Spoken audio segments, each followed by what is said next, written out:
정부가 철도 시설물의 건설부터 폐기까지 체계적으로 관리하겠다며 190억 가까운 막대한 예산을 들인 철도 이력 관리 시스템이 제대로 사용 못한 채 방치되고 있습니다. 막대한 예산이 사장되고 있는 상황인데요. 철도공단과 코레일 두 기관이 업무 지휘권을 놓고 갈등을 벌이면서 사업이 표류됐지만 정작 책임을 시행업체에게 떠넘기고 있다는 주장이 나옵니다. 김진석 기자입니다. 전국적으로 선로와 철도 교량, 역사 같은 철도 시설물은 264만 개에 달하는데 교체와 유지 보수 시기가 제각각이었습니다. 특히 2005년 이후 철도 건설은 국가철도공단, 유지 보수는 코레일이 맡으면서 열차 사고나 장애가 발생하면 늘 책임 공방이 벌어졌습니다. 이러한 문제 해결을 위해 지난 2018년 철도의 건설과 시설물 유지 관리에 관한 법률이 개정돼 철도 시설물 관리자는 이력 관리 정보 시스템을 구축하도록 했습니다. 라피스로 불리는 철도 시설 이력 관리 종합 정보 시스템 구축 사업이 완료되면 철도 사고의 책임 규명, 철도 시설물의 건설부터 폐기까지 체계적인 생애 주기형 관리가 이루어집니다.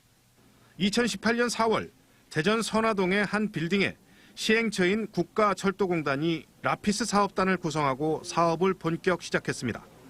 공단 직원 26명과 라피스를 수주한 수행사 직원 등 40여 명이 2020년 12월 준공을 목표로 사업을 시작했습니다.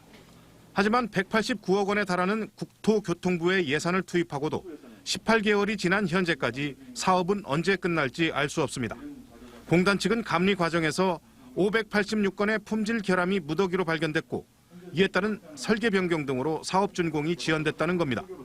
작년에 이제 준공을 위해서 종료 단계 감리를 실시를 했습니다. 품질 결함이 다소 발생했습니다. 그 보안 개발과 통합 시험 중에 있고요. 하지만 공단의 해명에 대해 사업을 수행하는 민간업체들은 감리 결과 지적된 품질 결함은 빈번하고 무리한 설계 변경 요구가 원인이 됐다고 주장합니다. 이 사업을 시행해온 국가철도공단과 코레일이 각각 업무 지휘권을 놓고 갈등을 벌인 것이 사업 표류의 원인인데 수행업체에게 떠넘기고 있다는 겁니다.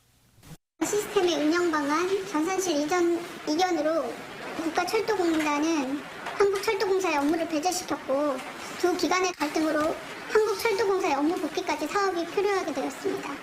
결국 시설 구축은 막대한 혈세를 쓴 채 18개월이나 지연됐고 라피스는 여전히 무용지물인 상태로 언제 정상 운영될지 시기를 가늠하기 어려운 상황입니다.